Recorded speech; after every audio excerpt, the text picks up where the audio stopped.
Ce que ne disait pas la COP 21 en 2015 sera aujourd'hui le sujet de cette vidéo sur l'écologie, la pollution.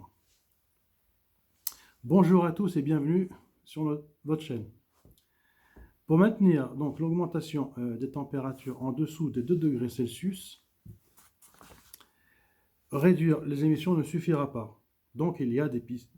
Donc on rappelle donc les parts rejetées entre 1870 et 1970 étaient de 750 milliards de tonnes de CO2. Parts rejetées entre 1970 et 2014 est de 1250 milliards de tonnes de CO2. La part rejetée d'ici l'an 2044 serait de 1200 milliards de tonnes de CO2. Donc nous avons un total de 300 milliards de tonnes de CO2 depuis 1870, ce qui est énorme. Alors nous avons plusieurs pistes pour contrer l'élévation de température et la maintenir à 2 degrés maximum. Alors, accélérer l'érosion de certains massifs rocheux en les réduisant en poussière.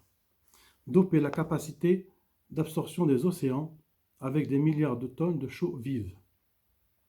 Replanter des millions d'hectares de forêts tropicales ou des millions de kilomètres carrés de cultures à biocarburants. Injecter dans le sol et sous-sol du carbone sous diverses formes. L'atmosphère ne peut plus accueillir que 1200 milliards de tonnes de CO2 supplémentaires. Au-delà, le réchauffement dépassera les 2 degrés au rythme de 40 milliards de tonnes de CO2 par an, rejetées dans l'atmosphère. Il ne reste donc plus que 30, à ce jour en 2020, 25 ans d'émissions. Pour répondre aux objectifs internationaux de 2 degrés Celsius, exigerait une baisse immédiate de 5% par an pendant plusieurs décennies, ce qui est irréaliste. Sachant que le tiers des scénarios socio-économiques simulés conduit à un réchauffement de 3 degrés Celsius vers 2100, nécessite également le recours à la géo-ingénierie. Si on extrait plus de CO2 qu'on en émet, seul cas dans lequel le seuil de 2 degrés Celsius de réchauffement est respecté. Nous avons, dans le meilleur des scénarios, quasi infaisable, il faudrait, selon les modèles, pomper au maximum 3 milliards de tonnes de CO2 par an, pendant 10 ans. Hypothèse moins favorable serait de baisser de 1% des émissions à partir de 2030. On aurait besoin de capturer environ 40 milliards de tonnes de CO2 par an. Maintenant, je vais vous parler de la géo-ingénierie. 5 pistes pour capter 10 milliards de tonnes de CO2 sont 1. Replanter 200 000 km² de forêt tropicale. Deuxièmement, consacrer 550 millions d'hectares à l'industrie de biocarburants. 3. Carboniser 14 milliards de tonnes de biomasse. Produire donc du biochar à partir de résidus de culture ensuite qui seraient utilisés pour fertiliser les sols. Quatrièmement, déverser 17 milliards de tonnes de chaux vives dans l'océan.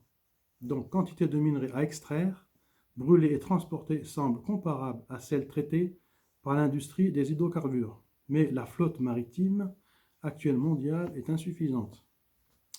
5e point, réduire en poudre 40 milliards de tonnes de roches. Érosion chimique des roches donne une partie du CO2, donc retomberait au sol avec l'eau de pluie et réagit avec certaines roches contenant des silicates de calcium et de magnésium. Ce sont des formes de carbonate. Une autre solution serait de refroidir la Terre en bloquant une partie du rayonnement solaire. Ce serait bien sûr une solution de dernière minute. Je termine donc cette vidéo sur ces mots. J'espère que vous avez apprécié cette approche, cette étude, qui bien sûr relève de recherches sur des revues scientifiques. Ce sont des solutions pour limiter les 2 degrés Celsius dans un proche avenir. Je vous remercie de m'avoir suivi. Je vous dis à très bientôt et je vous souhaite le meilleur. Au revoir.